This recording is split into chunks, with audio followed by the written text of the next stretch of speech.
All right, and we'll get started in just about 2 minutes. I see we got about 50 people on. That's great. So glad to have everybody joining us. So we have Margaret from Westport, Connecticut, who's counting down for the launch. Let's see, we have Jennifer from Ontario. Nice to meet you. Hey, Doug. Always a pleasure to see you. I know I, for one, will be very happy when I can have some in-person meetings again and I don't have to do everything through Zoom.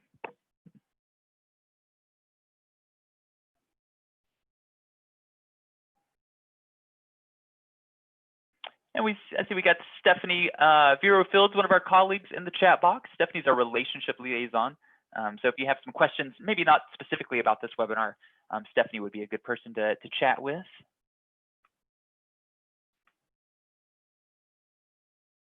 I know, Doug, it's like almost, seeing your reflection or seeing your image on Zoom is tough. You're analyzing your every response to every question. It's great to have Zoom meetings, but it'll be nice to be back in person. Hello, Tamika. Thank you for joining us. We've got Mary Jo Parker from South Dakota.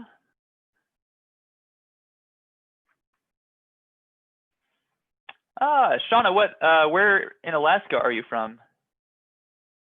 You assume Anchorage or Juneau, but it's a big state. Joe? Oh, from North Pole. Wow, you're way up there.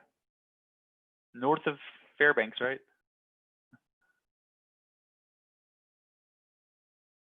Awesome. Well, y'all, it's the top of the hour, so I'm going to go ahead and kick things off. Let me just make sure we're recording. And we're on YouTube Live. Awesome. So we have a fun webinar today, hearing from a lot of special guests and presenters. So just a few housekeeping notes to kick things off, and we'll jump right into it.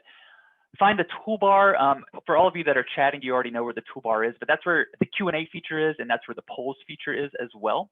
So let's see. Yeah, you can also raise your hand on that too. So if we ask you a question and you want to show that you're agreeing, you can raise your hand. Hello, Rachel. Sorry, I'm just seeing all the familiar faces in the chat box. So yes, find the chat box, and when you do chat, make sure you're sharing with all panelists and attendees. The default on Zoom is just to share with a panelist, so that would just be the 5 of us. But we want to make sure your message is getting out to everybody. So unless you want to say something directly to us that you don't want anybody else to see, make sure you're sharing with all panelists and attendees. I'm putting on these first few slides some dial-in numbers. If you are having audio problems with your computer and you want to call in, there are dial-in numbers right at the bottom of the screen. All right, just a few expectations, guidelines. If you do have a question, especially maybe when Dr. Bedford is speaking, try to use that Q&A feature. It's just a lot easier to manage those incoming questions. Once again, when using chat, make sure your messages are being sent to all panelists and attendees. Just a note, like everybody else, some of us are working from home right now, so we could have tech problems. Who knows about internet and everything like that, or who knows about maybe a dog barking in the background. So just be patient. Tech problems may happen. If one of us gets kicked off or something like that, we have backup slides, and you just be patient. We'll get back online. Hasn't happened yet, but again, those are some more call-in numbers. And I want to mention Greg and/or Stephanie in the chat box. If you want to go ahead and drop that blog link in, I have 2 links right here, but you can't click into the screen. So maybe it's easier if they just put that link in the chat box. But these are our resource list, or our blogs that have some of the links that we're going to be talking about today. So that way, when we are going through the webinar, you don't have to frantically write things down or screen capture or anything like that. Don't worry about recording down those links or resources. They're all posted on this blog, and if anything gets brought up, like in the chat, we come up with some really great ideas, we'll put that in the blog too, so it's going to be pretty evergreen. And I'm going to talk really briefly about this. Our STEAM Ahead at Home initiative, you probably already know about it. It's kind of our how we're helping library staff and library patrons deal with this COVID-19 response and being stuck at home. So it's a 3-pronged approach. We have resources to deliver directly to your family. We have professional development resources for library staff, and then we have virtual programs that you can conduct as a virtual program with your library patrons. Our STEM Activity Clearinghouse, you probably heard me talk about this a bunch, but basically it is over 400 free activities that you can utilize in the library setting. They're not school activities, they're not even museum or aquarium activities, they're activities that work well in the library setting. I'll talk a little bit more about that at the end if we have some time. All right, jumping right into a poll question here just to kind of get the conversation started a little bit, and I'll launch this. So I have it on the screen, but let me go ahead and launch the poll. I'll allow the panelists to vote. All right, would you go to Mars if given the chance? Yes, no, unsure. And if you have some, really good juicy nugget of why you would or wouldn't, or why you don't know, yeah, put it in the chat box.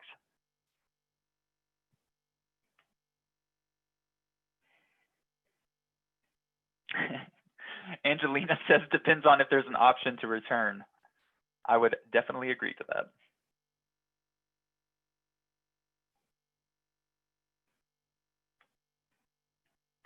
I'm not up for a one-way trip.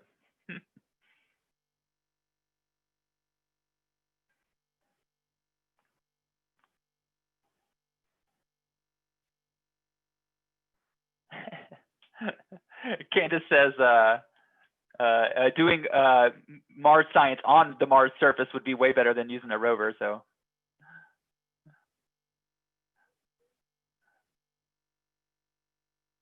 all right, I'm going to share this because it's actually pretty interesting. Let's see if I can.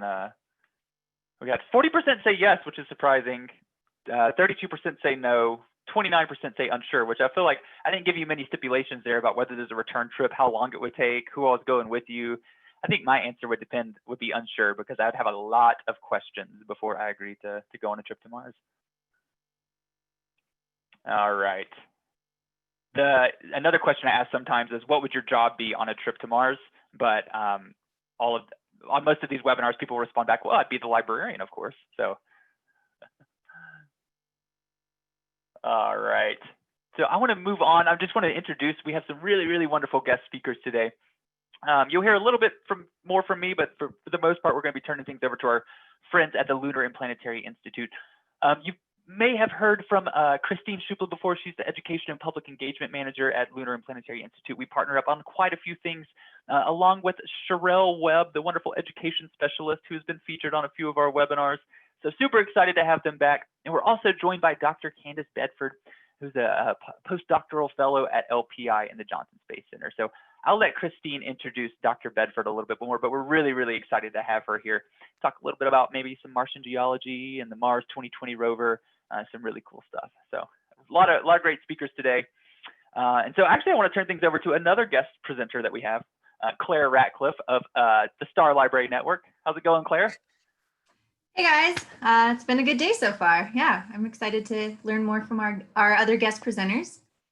But yeah, we're gonna do another poll question for you guys, since we are anticipating the launch of a new rover up to Mars this summer. And we wanna see what you guys think. What vehicles are part of the Mars 2020 mission? So your choices are rover, motorcycle, kite, canoe, ATV, helicopter, and glider. So choose all that you think might be a part of the Mars 2020 mission.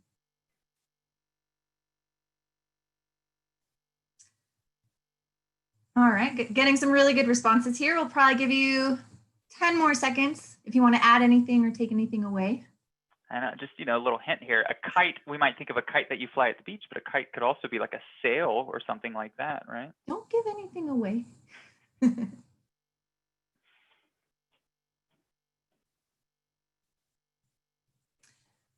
All right, looks like the responses have slowed down. So yeah, we'll share those results. 100% of you chose rover. That is one of the two correct answers. So rover is correct. The other is a helicopter. So this is actually a flying drone that will be used to scout out areas, different landing spots, and to kind of just get the view from above. But for this one, we have a rover and a helicopter on the Mars 2020 mission.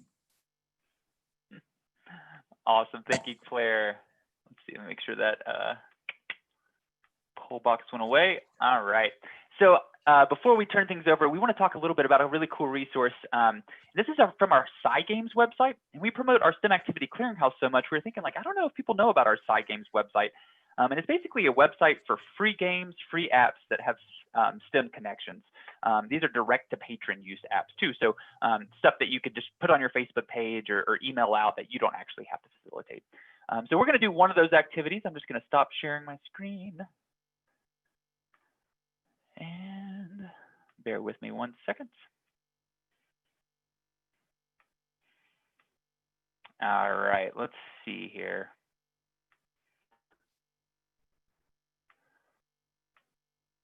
And Claire, could you help me out? Are we seeing the Games website? Yes, I see the Games website. All right. So I want to back up really quick. I'll just do some really quick navigation here. This is the Games website. Again, this is run by the Space Science Institute. And if you click down here under free apps, and I'll say these links are available on our link bank. You can have free apps you can download either through iTunes or the Apple Store or the Google Play Store. And we also have browser-based games.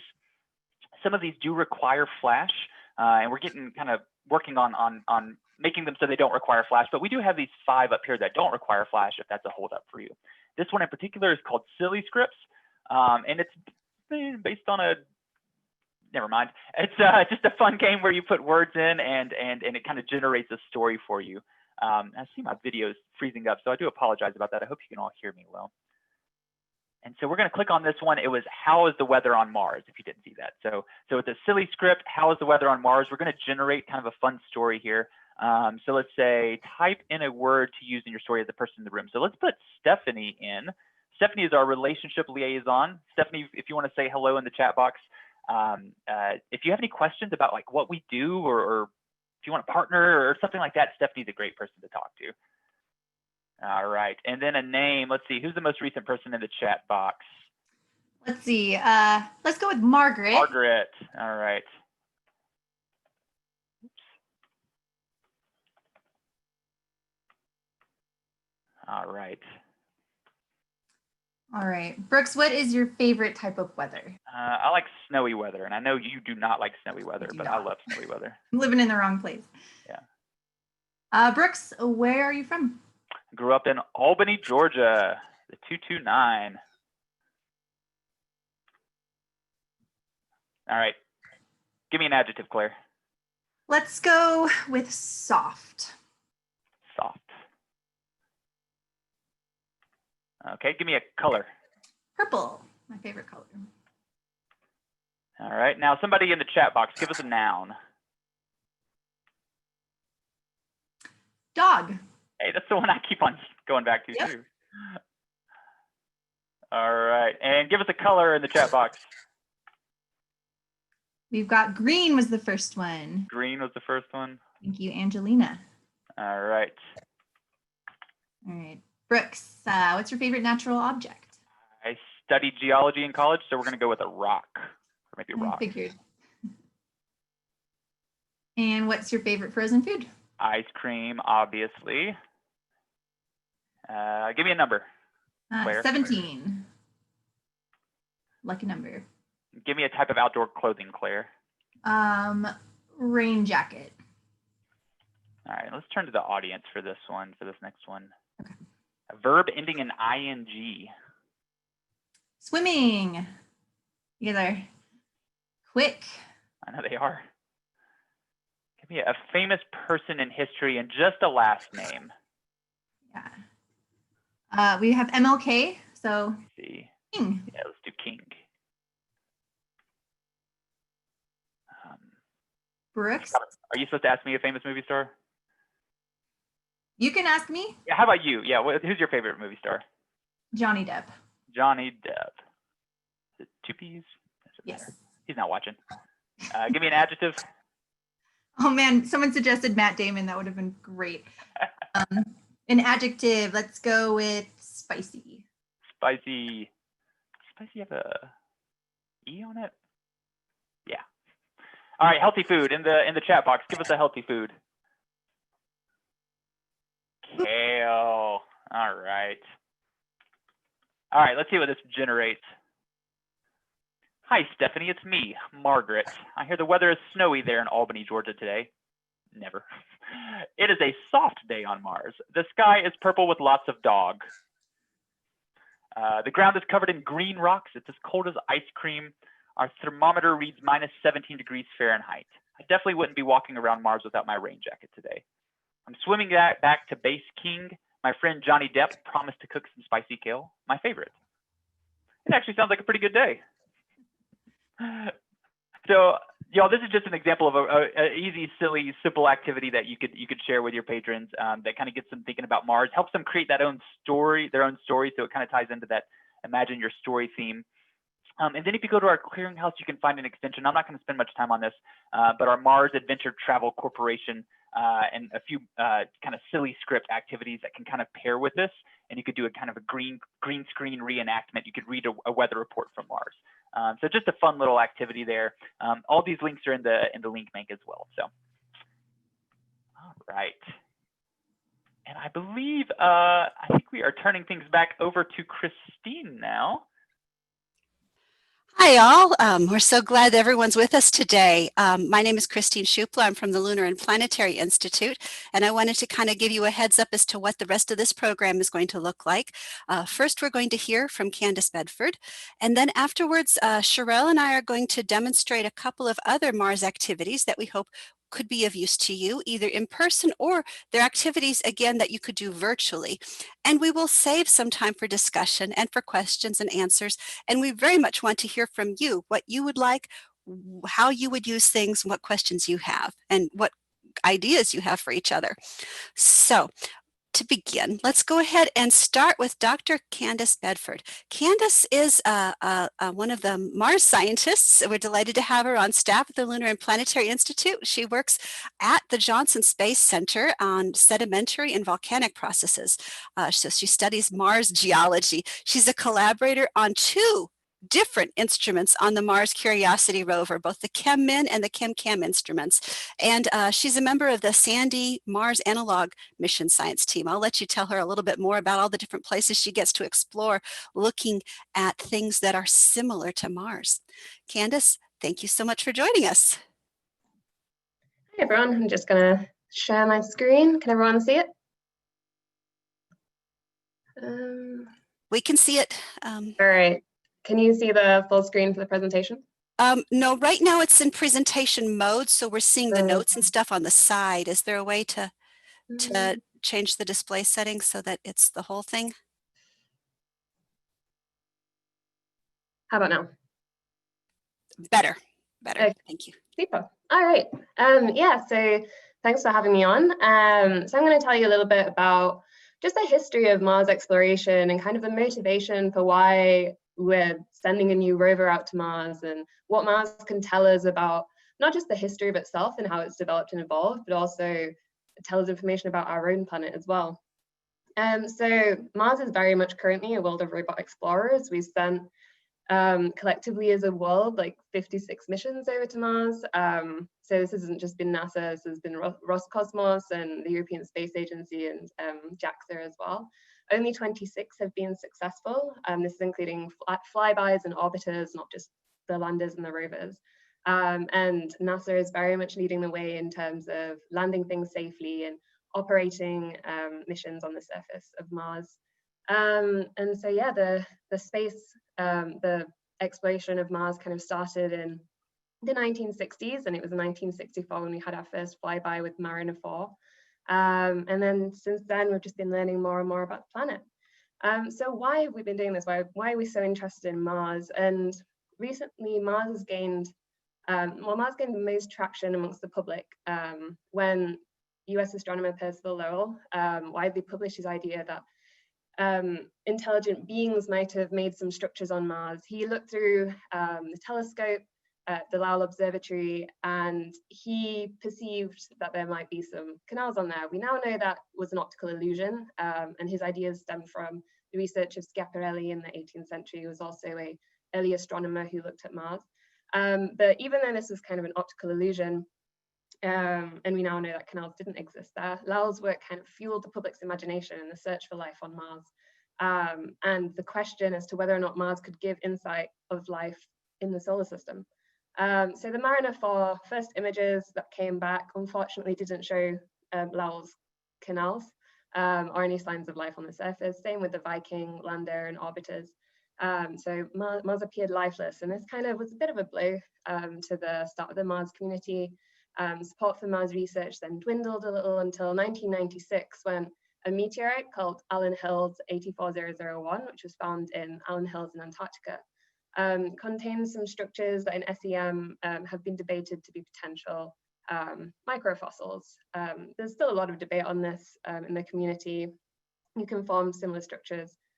We now know through the entry and the impact processes that happens when a meteorite comes into the Earth's atmosphere, or through alteration conditions. But another thing that also happened in 1997, the Pathfinder mission landed, and the Sojourner rover and the Pathfinder lander saw evidence that water could have been stable on the surface of Mars in the past. There were what we call conglomerates, which are kind of mixtures, rocky mixtures of rounded pebbles and sand, and also there was different degrees of weathering which could which could suggest water-rock interaction. And so this kind of started to fuel a new era of Mars exploration that has been centered around following the water. So this basically means instead of just going to Mars, and so the Viking missions went and they sampled soil with the intention of conducting an experiment to try and find life. But before we send the rovers and landers to the surface, we want to try and find where on Mars water could have existed, and try and search for ancient habitable environments, figure out, was Mars habitable for life as we know it in the past? And if so, then we can try and find out and look for those signs, those biomarkers, those signs of potential life on the surface. And so the closer we looked at Mars, and the more we had orbiting spacecraft with better image resolution on, and with hyperspectral imaging and spectrometers that can tell you some of the mineralogical makeup at the surface, we found features that very much was indicative that water did indeed flow there and carved parts of the surface. So in the top left corner here is an example of what's called an inverted river channel on Mars. And these are kind of fossil river channels. You see them in Utah as well. And these have been mapped across a vast majority of the surface of Mars, largely in the ancient highlands. And so this was one of the main indicators that water did definitely it existed on the surface of Mars in the past. Mars wasn't always this cold, icy place. And looking at the mineralogy on the surface, we also saw detections of hydrated minerals, which could only form in the presence of water, such as iron, magnesium, phyllosilicates. So these are like clays, and these largely form in your neutral to alkaline conditions. So over the surface of Mars, there were also these hydrated mineral detections. So it seemed very promising, and we had the Mars exploration rovers that were launched in the early 2000s, and then you also had the Mars Science Laboratory that arrived on Mars in 2011. And so I do a lot of work with the Mars Science Laboratory mission, and the main mission aim for MSL is to determine the habitability of Gale Crater. So try and look for the biological potential, the geology, geochemistry, what's the water, weather and climate in the past and also there today, and look at the radiation levels and hazards, try and understand better for when we finally get people on the surface of Mars, what kind of conditions they'll be facing there. So Gale Crater was chosen due to the fact that it has this massive mountain in the center full of stratified rocks, so layered rock. And in this mountain, there were different mineral signatures that had these hydrated mineral characteristics, such as your clays, you had some sulfates, there was some hematite bearing units as well. There are also some geomorphological features, such as this fan shape that comes down. There's some inverted channels in Gale Crater too. So there's lots of indications that Gale Crater could have been a habitable environment in the past. And not only that, but the mineral signatures detected on the sides of Mount Sharp seem to change from your more hydrated mineral assemblages at the base to your more anhydrous mineral assemblages towards the top. So this suggested that maybe Mount Sharp could also be a geological record of the change in Mars's climate throughout time. So this is an important target to try and understand more about Mars's history and habitability and how things changed. And so Curiosity arrived in August of 2012, and one of the first things that it saw were these conglomerates. So this mixture of pebbles and sand that I mentioned with the Sojourner and Pathfinder landing site. And so these conglomerates were revealed when Curiosity was descending, which is the rover, and it gets lowered by the sky crane. The sky crane has these big rockets on it, which blew away all the sand and dust in the landing site area. And so yeah, it revealed this really nice bedrock. And these features on the Earth, we know form, and these kind of rocks form through transportation in a river. So you need river to be able to nicely round these pebbles and transport them all and deposit them as conglomerates. There was also this example, we had some nice what we call trough cross-bedded sandstone. And so this is a typical geological bed unit that we see and tells us that there was a unidirectional flow occurring here. You had to have some kind of fluid transport that was able to carry some relatively coarse grain. So again, this is indicative of a river environment. And finally, the big, well, not really finally, we're still looking at Mount Sharp. But one of the next big discovery was we found some mudstone, drilled into the mudstone, and there were clays and also organic molecules. And there were all of the chemical ingredients that were needed for life. Looking at the chemistry of the mudstone, it was indicative that, and the mineralogy suggests sustained interaction with liquid water, not too acidic, not too alkaline, relatively low salinity. So this was kind of the big Gale crater was definitely habitable in the past, which is a very exciting discovery. And so yeah, Curiosity has traversed hundreds of meters of Mount Sharp, and we very much keep seeing lots and lots of mudstone. This was deposited in a lake environment. So we know that Gale crater in the past had a river lake environment, and it was very long-lived to deposit hundreds of meters of mudstone. So that was where we've got so far, and then the next part of the story is to follow the water with Mars 2020. So Mars 2020 is going to land in a place called Jezero Crater. This is a picture of the rover, and you can see to scale the engineers around it. It's a very big rover. And so Mars 2020 is going to target one of these geomorphological features I mentioned before, the deltaic feature that is indicative of water transport. And you get these prograding, what's called prograding delta fans, and when you have rivers transporting material into a standing water body like a lake, similar to what happened in Gale crater. And so we're going to go and look at this delta fan from orbit. Again, it's got these mineralogical signatures of clays. You've got carbonates in Jezero, which is a new one. We interestingly don't see that much carbonate on Mars. And so there have been some really nice orbital studies that have been done to suggest that some of the carbonates could have formed in a lake margin environment. So this is a really promising place to potentially find signs of ancient life. Mars 2020 is going to be equipped with more astrobiological capabilities, such as the ability to characterize organic compounds, and going to be caching some samples and returning them for more in-depth analysis in the laboratories to be able to try and really pin down, was life here at some point in the past. So quickly, I'm going to go through, so it's not just life though that Mars can tell us about in the solar system. Mars can also tell us about so many other things of geology, such as planetary evolution. So most of Mars's crust is pretty old, so over 4 billion years old, well, around 4 billion years old to 3 billion years. And this hasn't been extensively affected by plate tectonics, so recycling of crust that we get here on the Earth. Here on the Earth, we have a lot of what's called tertiary crust, but on planets like Mars and Venus, other rocky bodies usually have what's called secondary crust, where you've got some remelting, you've got some volcanism, but you haven't had the plate tectonics actively recycling and forming things like the big mountain belts and stuff we have here on this planet. So Mars provides a good window into planetary evolution that we don't necessarily have here on the Earth. Most of our ancient crust has been recycled or metamorphosed, or due to a relatively thick atmosphere, it's been quite heavily altered. So Mars can also tell us about volcanism across the solar system, again, because we have this recycling on this planet of the crust. We get different types of volcanism. We do have parts of the Earth that has this secondary crust similar to Mars, like Iceland.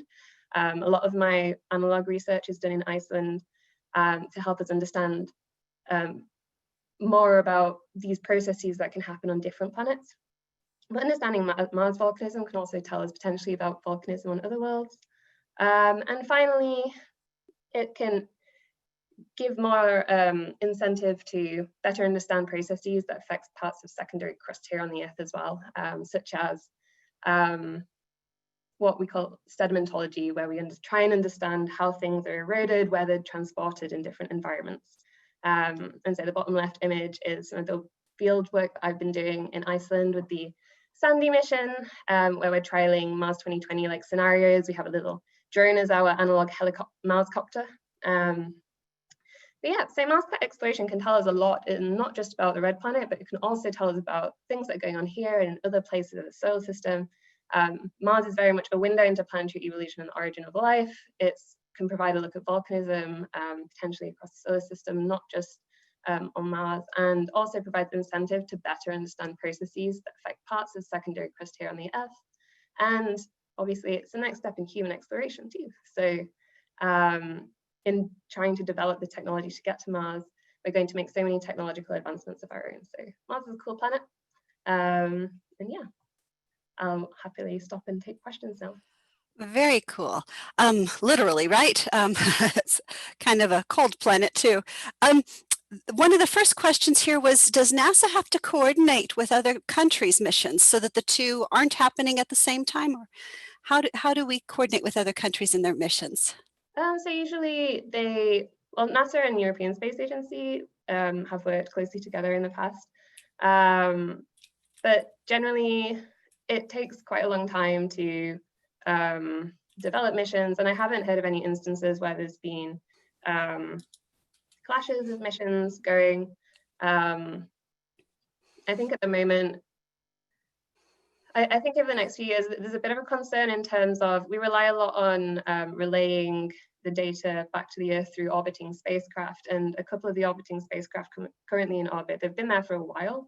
And so if we send more rovers to the surface, there might be a little bit of a struggle in getting the data back and with the same data volumes and doing the science operations. But aside from that, I think we haven't really needed to super correlate with other space agencies, except for the missions that we're currently working on together. If you could go to Mars, would you? Yeah, of course. It would be nice. Obviously, if there's a return, I don't want to be stuck out there forever, but there is a big difference in doing your science from the eyes of a rover compared to if you're there in person. You have a big time delay in terms of when you receive your data and planning a new traverse with the rover. And although the rover's got really good cameras, you are blind in between the points of your traverse, which means that you could potentially be missing really important things. And it takes so much time to do analyses with the rover compared to if you're just in the field. I mean, you can have, I carry, I've been using portable geochemical instruments as well in my most recent field work, so you can just walk around, find things of interest. And we haven't reached that stage of technology where rovers can yet replace a human geologist. Yeah. Okay. So yeah. And you mentioned, okay, how much time is needed to get the data from the rover? So I think the communication time is actually around 20 minutes, but like if you send direct to Mars and get it, but we need the science operations timeline. Usually downlink it in the morning, downlink the data in the morning, and then the science team will look at the recent images, select the targets, and give the science targets to the engineers. And then, so by the time you've gone through the process of analyzing the data, selecting your science targets, and then giving the targets to the engineers, and then writing the script for the rover to do the maneuvers and then get it down uplinked, it's been about a day. So yeah, you have about a daily cycle in between when you get your data. So we've got about 100 librarians with us right now. Do you have any advice that they could give to any of their patrons, any of the kids that they serve in their areas that want to become a Mars scientist? What advice would you give? I would say follow your dreams. If you want to be a Mars scientist, then definitely you gotta follow science, technology, choose as many of those subjects as you can. And like, even if you don't end up becoming a geology specific Mars scientist, you could be an atmospherics person, or look at like a meteorologist. There's Mars meteorologists out there who look at the weather station data. Or you could even be one of the engineers. But I think so moving down a science, a STEM trajectory is the main thing, and then you'll end up in Mars if you really want to, one way or another. I think I moved through my academic life, like during undergraduate and even towards my PhD, not really I always loved planetary science, but I didn't really know that was where I was going to end up. But I kind of like always ended up just choosing the right things as they came along, and now I'm here. So I think the main thing is choose STEM subjects, and then you'll get to Mars if that's where you really want to be. How long do you think the Mars 2020 rover will last? We know that some of the other rovers have lasted a lot longer than they were initially planned to. How long do you think 2020 will last? Well, 2020 is going to be using similar power system as Curiosity. So it's not going to be the same length of time as like Opportunity, because it doesn't have solar panels, and the RTG has got a set life cycle, a set life duration. And because it's using radioactivity, it's got like an exponential decay in terms of how much power output it can have. And so it'll be about, I think, about the same amount of time as Curiosity, all going well, and as long as nothing happens operational-wise when they get Well, so how many years is Curiosity expected to potentially last? I think another few, like another 3 or 4. It very much depends on as the power starts dwindling, it depends on whether or not you're going to stop using certain instruments to save power, for instance. And like CheMin uses a lot less power than some of the other big instruments on Curiosity. Like CheMin takes a long time to analyze the samples, and you need to use a drill if you're going to get drilled samples into CheMin. Whereas CheMin is just a laser and it zaps the surface, so it doesn't take us that much power. So I think it depends on what you define as useful. Useful, yeah, how long? Yeah. So when the rovers are done working, do they just stay on Mars forever then, or what happens? Yeah, they just stay on Mars.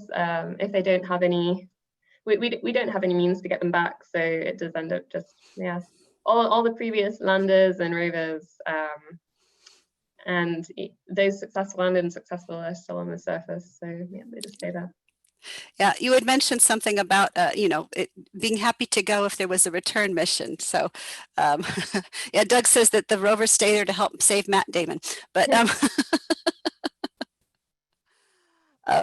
there have been people who have talked about going on a one-way trip to Mars and just staying there and not returning, which is pretty much what we've had the rovers do, right? Yeah. And again, they don't know about, they can't enjoy the nice things about the Earth like wine and chocolate, can they? So they don't miss those things. Stephen has a question. When you're talking about the water erosion on the rocks, are you comparing to earth erosion, like temperature and wind? So a lot of our information about weathering and erosion does come from the Earth. So when we look at Mars rocks and we see similar chemical signatures, we will compare it to those kind of like temperatures. We are not 100% sure as to what the temperature could have been in the past, but the mineral phases that are present, they do have certain stability fields, so we can have a rough idea about what the temperature and the pressure and the pH, so the alkalinity or the acidity of the conditions were where they formed. And yeah, like it seems as though for the Lake and Gale crater, would have been about 10 degrees Celsius. And so yeah, relatively clement Earth-like conditions for when the ancient river lake system in Gale was around. But there's definitely some evidence. So we found some interesting minerals in Gale crater too, called tridymite, the high temperature silica polymorph, and those form at incredibly high temperatures. So like under hot water then, or?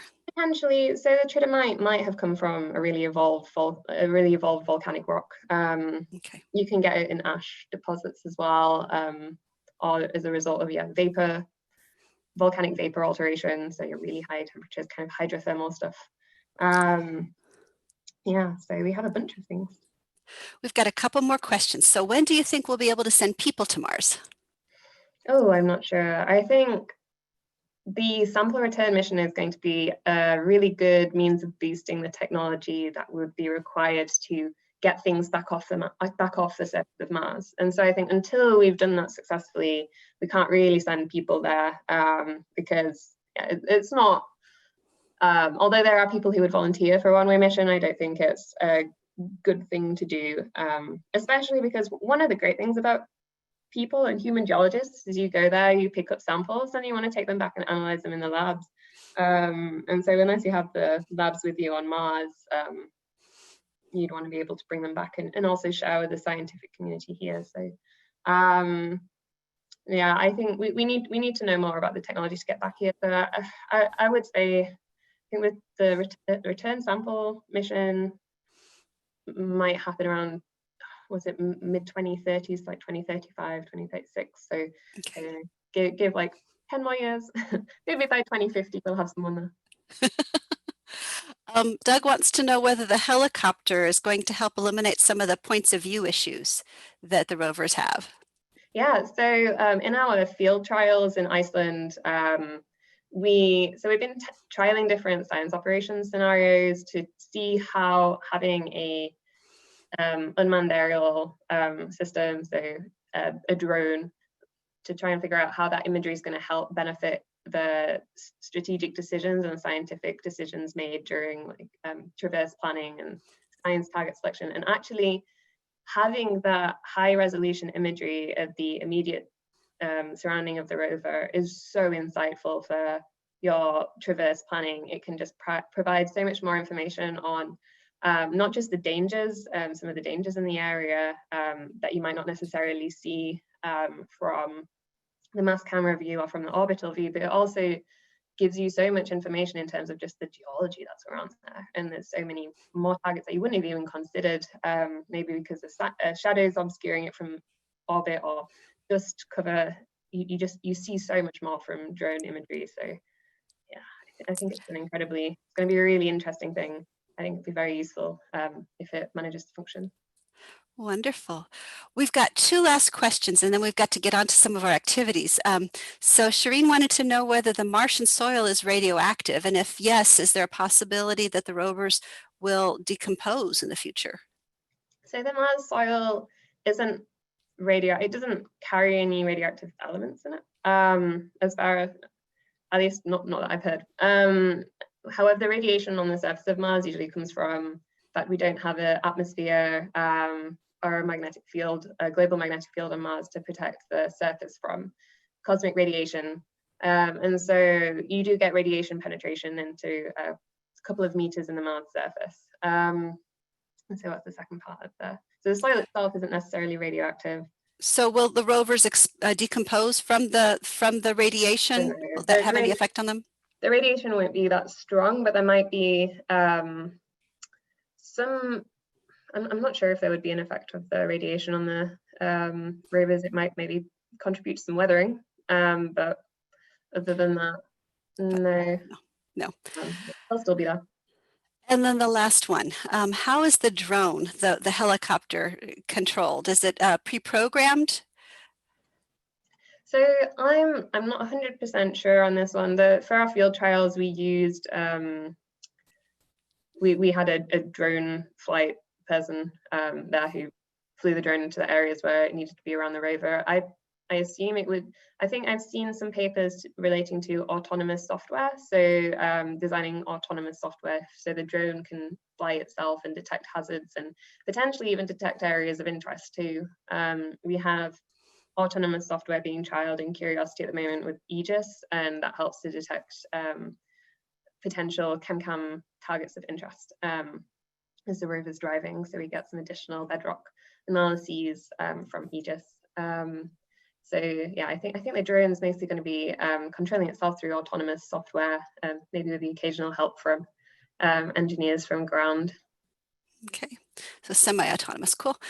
There's going to be more questions, and there's already one, but what I'd like to do now is allow, Candice, if you wouldn't mind joining the chat and responding to questions in the chat, and then I think we have another poll, and Sherelle is going to lead our next activity, our Mars Matches game.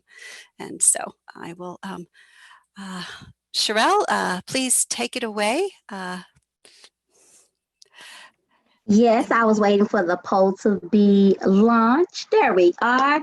Are you planning Mars programs or activities, including virtual, take and make, share recordings for your patrons?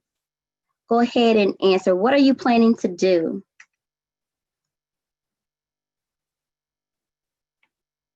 Yes, absolutely. Probably not sure, really sure, and probably not. Go ahead and answer your question.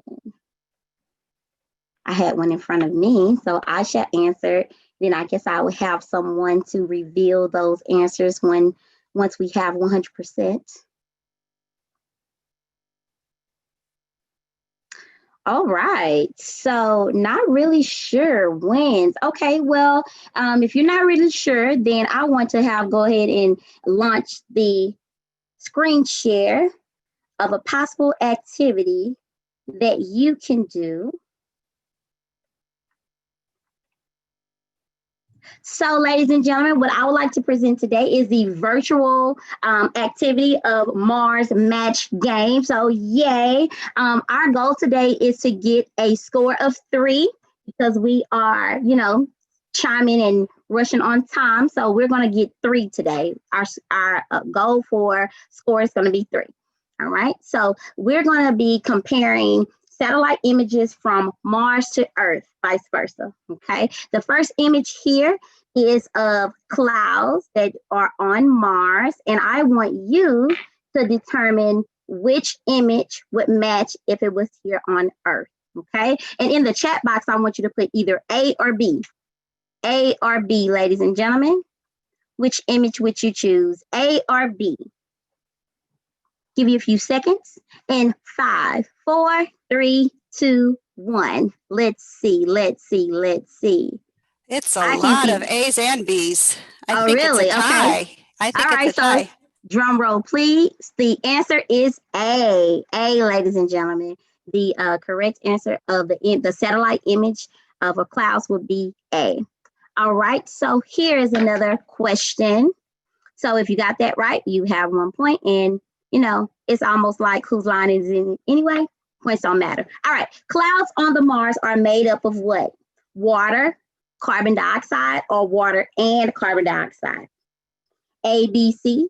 Put in the chat box, please. And 5, 4, 3, 2, 1. Christine, what do you see in the chat box? I see mostly B's. Most people have put down B. Okay. You may be surprised about this one. All right. The correct answer is C, ladies and gentlemen. Water and carbon dioxide. Next question. I don't think most people got that one right. If anybody got both of those right, you now have 2 points. Yes, you do. All right. Next one. So we here see an ice cap here in Antarctica, and we're going to compare it to images A and B. Which one of these images do you think reveals an ice cap on Mars? A or B? Chat box, please. A or B, which one do you think? 5, 4, 3, 2, 1. Let's see. Christine, you see any responses? I see lots of responses. I see a combinations of A's and B's, so it's kind of split 50-50 again. Okay. Let's see. All right. So actually, both of them are correct, ladies and gentlemen. A or B, or A and B, excuse me. A and B are both ice cap images of Mars. And actually, Christine, go ahead. I would say if anybody knew that it was A and B, we would have given them 2 points. Does anyone have? Does anyone have 3 points yet? Yes, Barbara says she has 3 points, and so does Christina. So a couple of you guys have 3 points. Let's do just a couple more questions so a few more people can see. But so far, Mickey, Christina, and Barbara all say that they have 3 points. So they're our winners so far.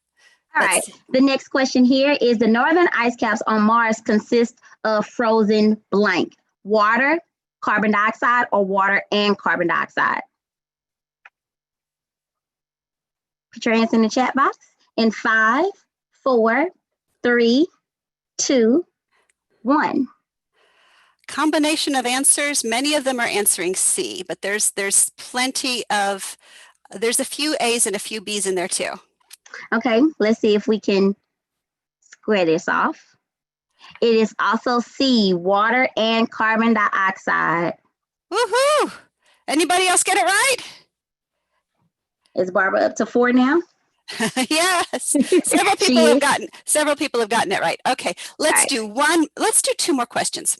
Okay. And Kathy says, finally, she got it up.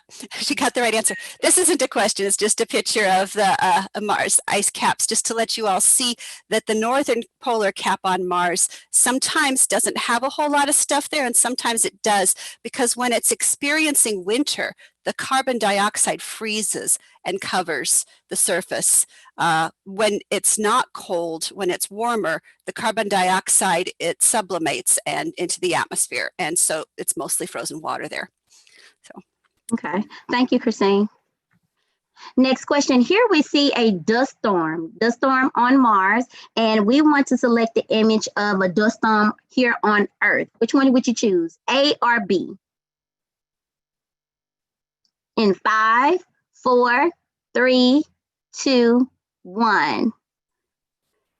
And the majority of them have answered A. All right. Yes, so this is actually what we've been hearing about, the Sahara dust storm here in Houston. So yeah, if this is going to be our last question, would you like for me to do another one, Christine? One more? Yes, probably so. Sure, one more. All right. Absolutely.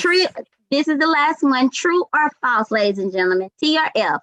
Dust storms on Mars can cover the entire planet. Give it some thought. The dust storms on Mars can cover the entire planet. Please answer in the chat. True or false? In 5, 4, 3, 2, 1. Let's see. It is true. It is true, ladies and gentlemen. Christine, you want to provide us? Go ahead. You've got a lot of trues there in the answers. All right, yes, awesome, a lot of trues. Awesome. So this PowerPoint that Sherelle is sharing is available for you, and it's going to be in the link bank, and you can use this with your patrons for a virtual program if you would like. What do you think? Is this something that you all would find easy to use? And yep, several people say yes. And of course, you could divide your teens or your young adults or your kids up into teams as well. The last question or two is a little bit harder, I would say, but and I like to play up to 10 points, but anyway. Sherelle, any final comments? Well, yeah, only one final comment. I just want to thank our counterpart, Andy Shaner, who is on the call, for all his hard work in putting the presentation together. So thank you, Andy Shaner, for all your hard work on this. And that's all I wanted to say. Thank you, ladies and gentlemen, for playing Mars Match Game with me today. Awesome. And we are starting to run out of time. I'm going to share our next presentation. So let's see, let's share that video. So this next activity that we're going to do is called Searching for Life. And slideshow from beginning. I wanted to give you a little bit of information about it. And so my first question, I can't see the chat box anymore while I'm doing this. So can anyone enter an example of a living thing? What are some examples of living things? And Sherelle, can you tell me what people are saying? What are some examples of living things and non-living things?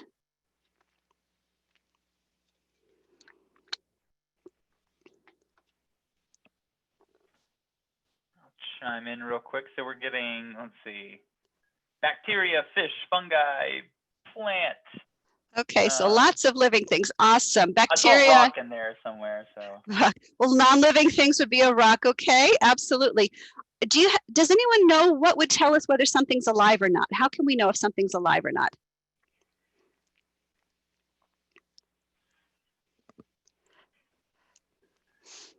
What does life do? How do we know that something's alive? So Kathy's saying no, reproduction. Reproduction. Growth, breathing, respirates. Breathing is helpful. Sometimes, plants breathe in their own way. So respiration, absolutely. Reproduction. Now, there are things that we might think of as, like moving, but cars move. And reproduction, computer viruses reproduce, but they're not alive. So it's tricky, right? Sometimes it's a little tricky to tell whether something's alive or not. Here's a few characteristics of life. There are more than this. They need water or some sort of liquid solvent. They need energy from fuel from something, the source of energy. They grow or they change. They release waste products. All life poops in some way or another. And they evolve and adapt to their environment. Or as one astrobiologist has said, life does something and keeps doing it. So for this next activity, I'm going to have you take a look at that screen that I'm sharing. Oops, something just happened here. I'm going to focus. I'm going to stop sharing the PowerPoint for a second here. You can see some different categories, some different words that I'm using in the PowerPoint: growing, slushy, foamy, warm, cold, moving, different things here. I'm going to stop sharing that, and that way you can hopefully see this image. And you know what actually I'm going to do is I'm going to share my second camera here more carefully. So that way, other second camera, switch cameras, that camera. And you can see I have 3 cups here labeled A, B, and C. Now these, for searching for life for the activity, we are testing these soil samples for indications of life. And since life needs fuel, the very first thing I'm going to do is I am going to add a little bit of sugar here to each of them. So I'm going to add some sugar to that one, and some sugar to that one, and some sugar to that one. And I'm going to add some hot water to them as well. And we're going to see what they do.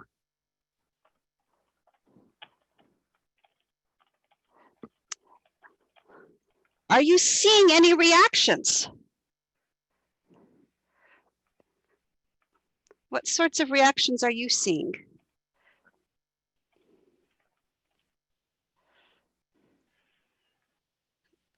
And I'm going to try to bring up the chat so I can see what. Bubbles. C was bubbling, production of gas. Does that necessarily mean it's alive? Foaming? No, not necessarily. Not necessarily. So C bubbled. Did B do anything? Or do you see anything from A?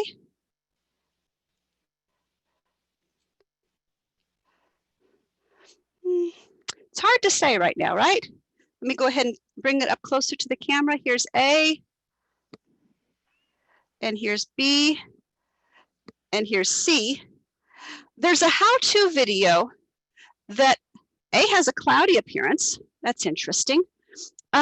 What we're going to do now is we're going to let these sit for a little bit. So if you had to make observations, you might note that C bubbled a lot. B is separated, you're right. Some of the muddiness is, separated out a little bit. A has gotten cloudy. C is still bubbling. And we could even stir them up if you wanted to. I'm going to stir up B here. We don't really see much. I'm going to stir up C a little bit. It's going to bubble again for a little bit. I'm going to stir up A. And the cloudiness is getting worse for A. And we're going to let those sit for a little bit. I was going to share a video, but what I'd really prefer to do right now, rather than sharing the video, is let us start that discussion about, and you're right, I should have used 3 different spoons. I did an order in particular for a reason, but yes, I could have cross-contaminated. For the Searching for Life, there's a video, but I'm not going to share it. Instead, what I'd like us to do is have you start sharing your ideas about how you could incorporate Mars into your activities. The Mars 2020 mission is going to be launching at the end of July or the beginning of August, and it'll be landing in February of 2021. Are any of you planning on doing a launch party, streaming the launch event maybe? Are any of you planning on thinking about doing some activities virtually now or in person later? What sorts of things might you be doing? Programming in February for the landing, absolutely. So virtual programs. a makerspace camp last summer and you put 100 names on the rover. That's wonderful. And you, of course, PowerPoints and YouTube videos you can be doing. You can make a model of the rover. You can have the kids make models and send them in. Something that some folks had suggested is you could have kids, you could have your teens and tweens make TikTok videos as a challenge and see who gets the best Mars video to submit to you, share. A camp last summer and put names on it. They might want to have a launch party that they're all watching the launch maybe, or stream videos. You can stream videos to celebrate the launch. The projected date for the launch has been pushed back. Earlier it was in a week, but now it's been pushed back to July 30th, and it might change. You can write an essay. Take and make kits. Absolutely. You can do take and make kits with activities and hand out things curbside for patrons to pick up. Brooks, can you go ahead and post the website for our resources, our blog resources, Yeah, and absolutely. say a couple things about it? Oh, sure. And to everybody, yeah, we probably need to be wrapping up just so everybody can get on to their their next meeting or whatever's going on with you. But I'm going to go ahead and post that, or Greg or Claire, if y'all wouldn't mind posting that link bank right in the chat box, that would be helpful. Just to let you all know, when you sign off of here or when we end the meeting, you'll be sent to a SurveyMonkey link. If you complete that survey, or even if you don't complete it, if you just hit next, you can get the certificate of attendance, which, you know, if you need to prove that you've been here for professional development reasons. Thank you, Greg. Thank you, Claire. So again, that's our resource. If you go back and you check on our StarNet blogs, that's where we're keeping all of our resource lists from this webinar. So yeah, and don't forget to check out our STEAM Ahead at Home website and our STEM Activity Clearinghouse. I just want to say, if you have any questions about activities, hands-on activities, doing STEM at your library, please feel free to contact me. We also have our relationship liaison, Stephanie Vero Fields, who's a great contact as well. Brooks, can I take 10 seconds? Oh, yeah. The cups, information about the cups and what was in them. So they all had sand. One of them had crushed Alka-Seltzer tablets, that was created the chemical reaction, and one of them had yeast, which is starting to foam up now even more. And if we had another 5 or 10 minutes, you would see it build a nice head of foam there. So that the kids could make observations of virtually, kids, adults, and you can just show it to them virtually. The video tells you everything you need to know. Yeah, there's a how-to video for this. There's also illustrated activity instructions for this as well, if you wanted to send those to your patrons. So for today, we're going to go ahead and sign off. Thank you so much to our friends at LPI, Christine, Sherelle, and Candice. Thank you all so much for joining us. We will keep your eyes out on our newsletter and our website. We'll be announcing more webinars soon, and we hope that y'all's summer is going really, really well and continues to do so. So the certificate, you can find that in the SurveyMonkey link. I'm going to go ahead and hit X. It's going to send you right there. And if you need help finding that, feel free to email me. See you, everybody. Thanks, everyone.